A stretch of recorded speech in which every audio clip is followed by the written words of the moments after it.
Hello. Hi. Hi, y'all. Thank you so much for being here. There'll still be some people trickling in, but we want to just get started. My name is Day McCoy, and I'm the Community Arts Engagement and Programs Manager here at Arts and Public Life. For y'all in the audience, how many of you is it your first time in this building? Okay, I loved it. I love to see new faces. Welcome to the Green Line Performing Arts Center. It is the performance space at Arts and Public Life, or as we call it lovingly, APL. APL is an initiative of Youth Chicago Arts, and we are a creative hub for exchange and exploration here on the south side of Chicago, where we promote Black and brown artists, sharing their creative endeavors and critically engaging with community.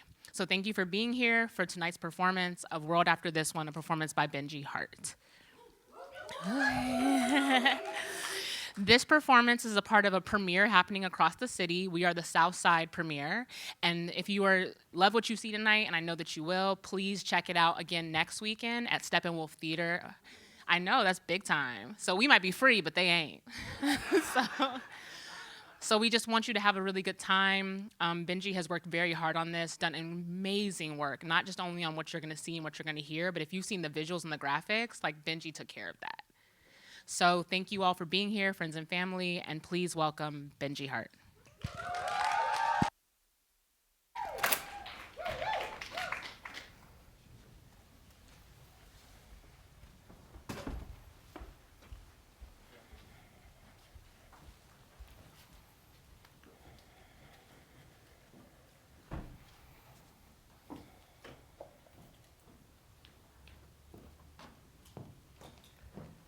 Reglamento de Esclavos, Chapter 5, Article 2, 1826. On leaving for work, each slave will be given the tool he needs for his activities of the day, and it will be collected from him and returned to the storeroom when he has finished work. Psalm 137, verse 3, approximately 597 BC. For there they that carried us away captive required of us a song, and they that wasted us required of us mirth, saying, sing us one of the songs of Zion. Genovia Chase, House of Lanvin, Facebook post, 2018. Ballroom is not fantasy. It is the real world reimagined.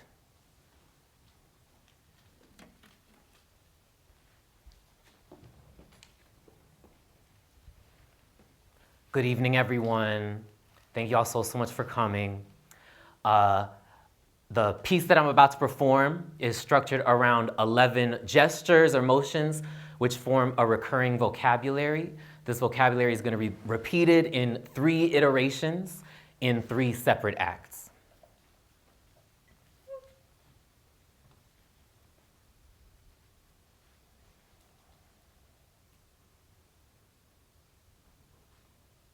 Act 1, theft.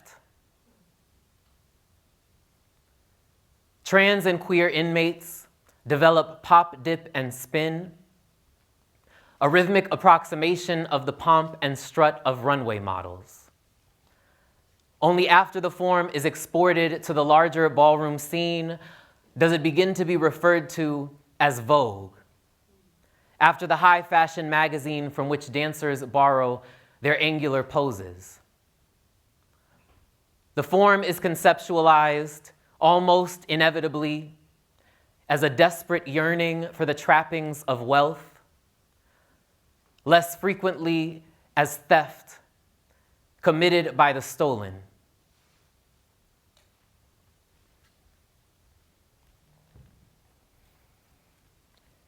In the first act, the 11 motions are lifted from their respective contexts and performed in isolation while being described literally.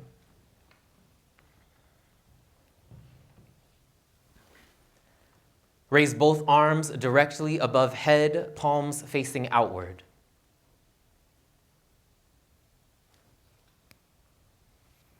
Extend left arm at an angle. Wag pointer finger.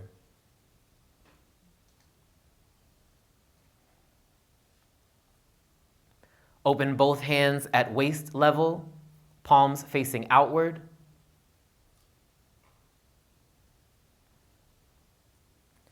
Grab shirt collar with right hand, rub right cheek. Display clean cloth.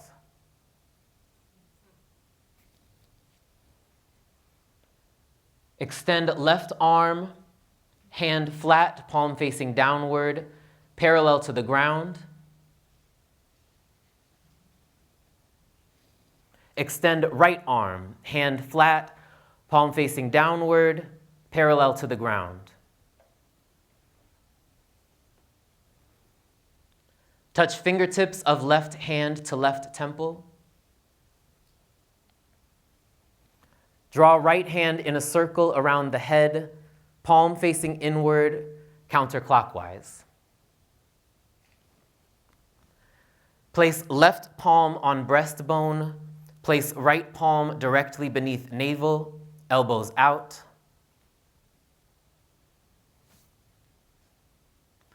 Touch fingertips of right hand to floor, brushing forward in sweeping motion. Rub palms together at chest level. Blow breath into cupped hands.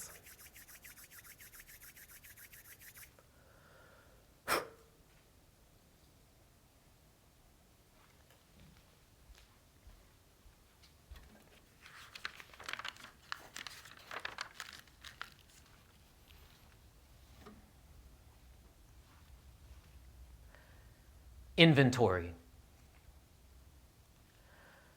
References the Old Testament. References Vogue magazine. References plantation labor. References kung fu movies. References Exodus. References the Kikongo. References Spanish court dances. References Psalm 137. References gymnastics. References the Yoruba. References a now lost dialect. References the catwalk. References the Lukumi. References Matthew 25:23. Is practiced in the yard. Is practiced Saturday night. Is practiced at the bate. Is practiced during rec time. Is practiced in the park. Is practiced in the afternoon, is practiced in the club, is a practice, is practiced in private, is practiced on the water, is practiced on the corner, is practiced in secret, is practiced Sunday morning. Calls itself master, calls itself Lord, calls itself keeper, calls itself patron, calls itself everything, calls itself shepherd, calls itself house, calls itself father, calls itself dueño, calls itself mother, calls itself the Alpha and Omega. Is a drag of the sacred texts, is a drag of the planters, is a drag of the master class, is drag. Drags the masters, drags the scripture, drags the imperialist, drags the word. Calls us servants, calls us flock, calls us sinners, calls us kept, calls us initiates, calls us sheep, calls us practitioners, calls us children, gives the call.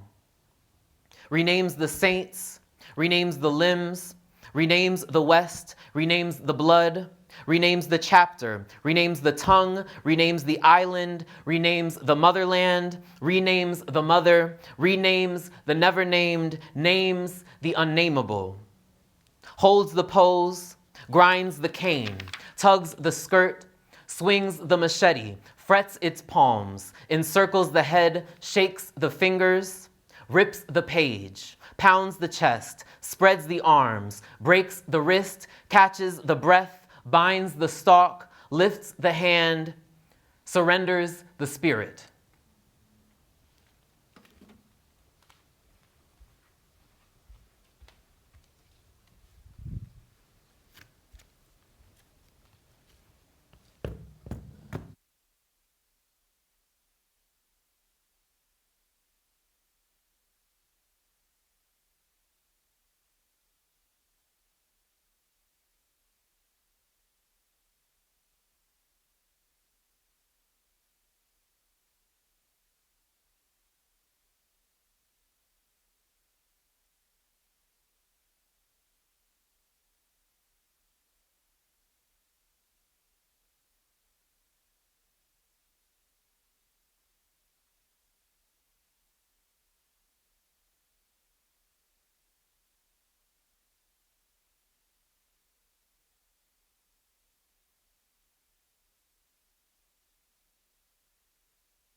Act 2. Mockery. Bomba is birthed when land-owning planters pass their discarded formal wear onto their slaves. finding humor in seeing black servants dressed in the regalia of the elite. The slaves, clear they are being mocked, don the robes and mock the masters, promenade with arms outheld, imitating the haughty demeanor of Spanish court dances. Amused by the vulgar display, the planters passively condone their own property, ridiculing them in the open.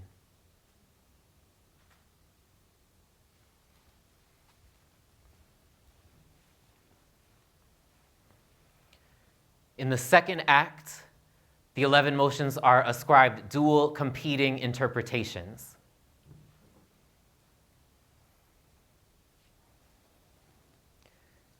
Giving up, giving in.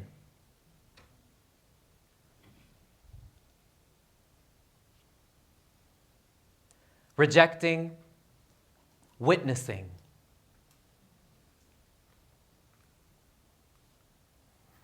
Imploring, exposing.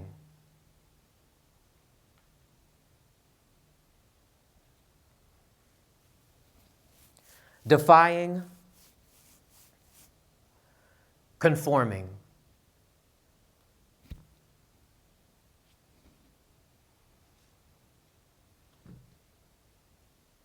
Passing on, passing over.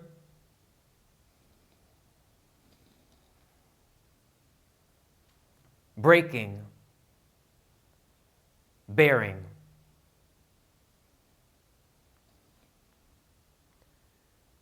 Suspecting, ignoring. Lifting, losing.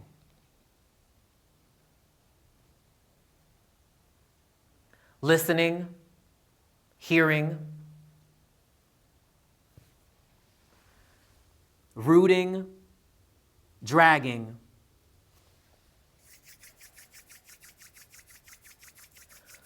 Weeping, shouting.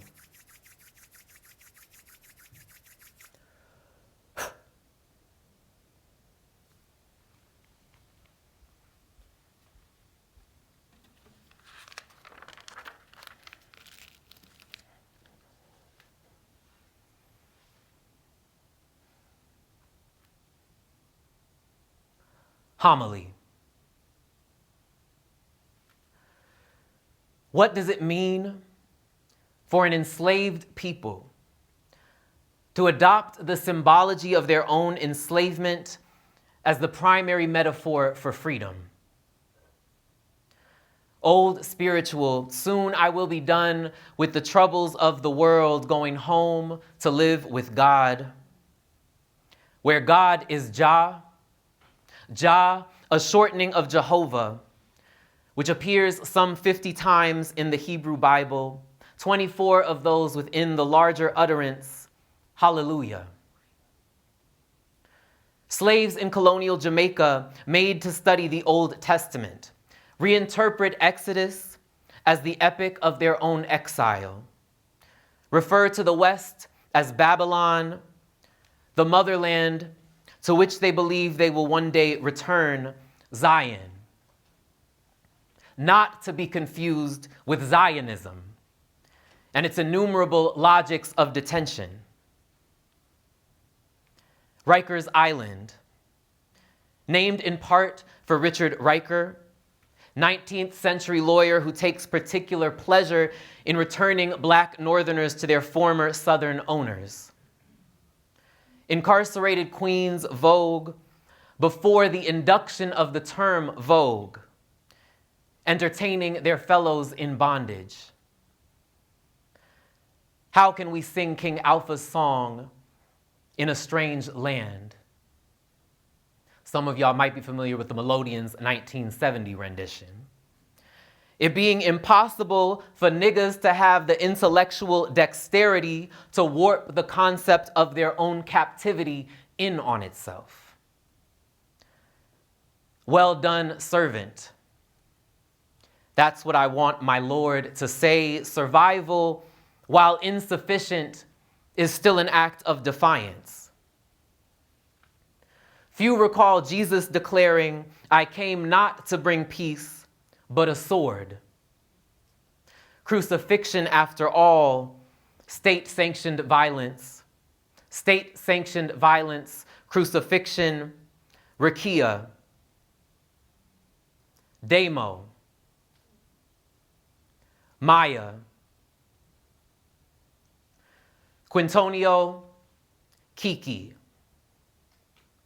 DeCynthia, Ronnie Man, Sandra, Laquan, Leilina, Charlene, D'Angelo, Betty, Kiwi, Ayana, Corin, Titi, Erica.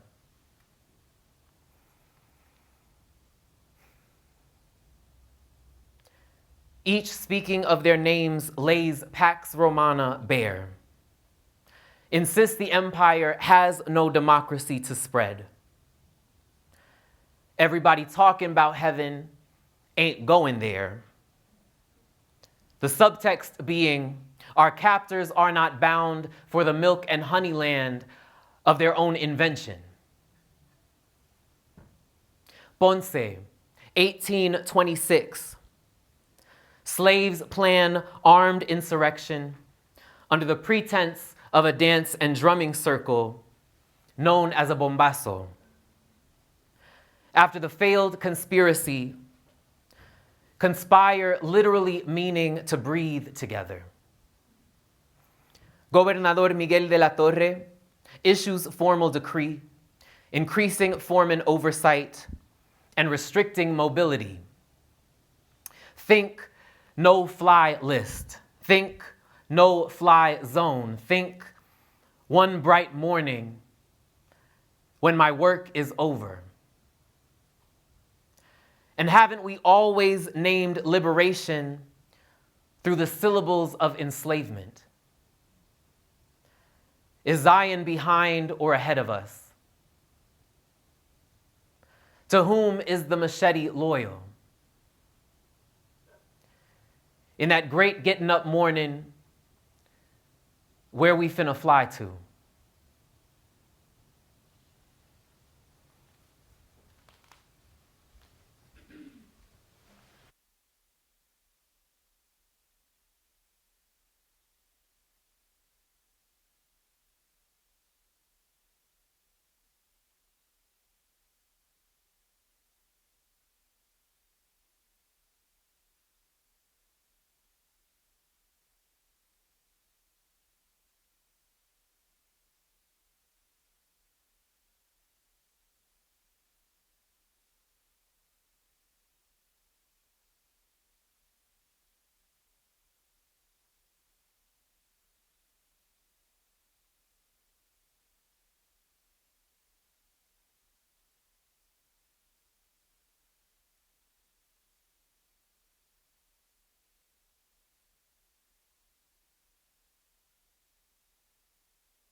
Act 3,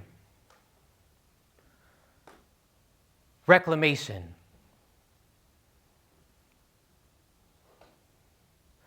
Jesus' disciples adopt the phrase, good news, from the decrees of Emperor Caesar Augustus, who employs the term to mean news from the front, expansion of domain.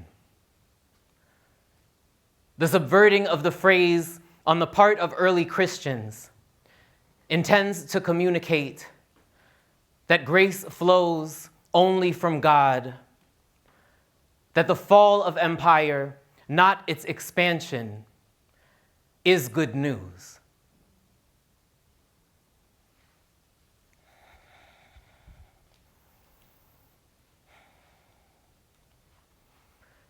In the third and final act, the 11 motions are assigned titles in an acknowledgement that they have taken on an entirely new meaning as distinct from their original context.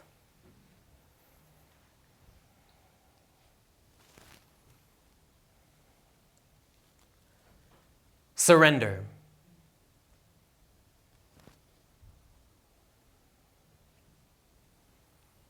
Disbelieve.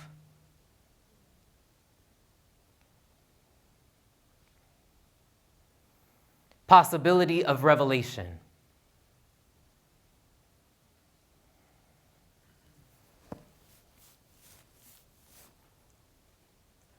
Prove.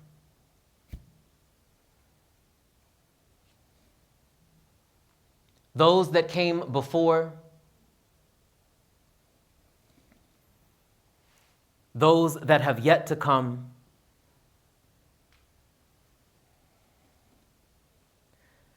doubt, clear,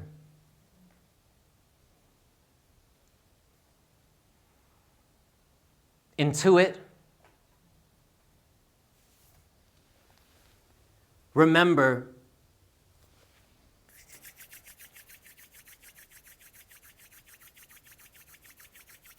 revive.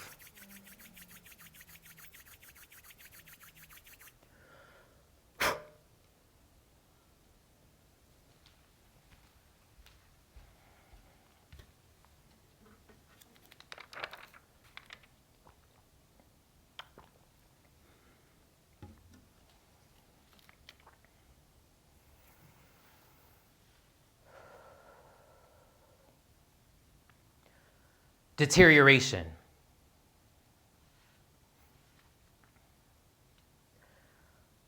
On leaving for work, each slave will be given the tool he needs for his activities of the day, and it will be collected from him and returned to the storeroom when he has finished work. On leaving for work, each slave given the tool he needs for his activities of the day, will be collected and returned to the storeroom. Each slave, on leaving, collected the tool, returned to the storeroom, finished work. On leaving for work, each slave sang, "Hallelujah, by and by." Each slave on leaving, by and by, returned to work as determined by the given tool. Each tool, by and by, collected from the storeroom, given work. Each slave a storeroom, saying, "When I die," waited for work.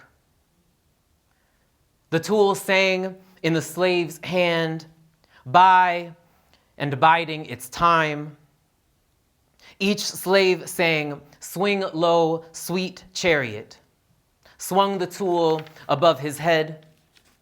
Each slave sang, "Steal away," by and by, stole a tool from the store room above the slave's head,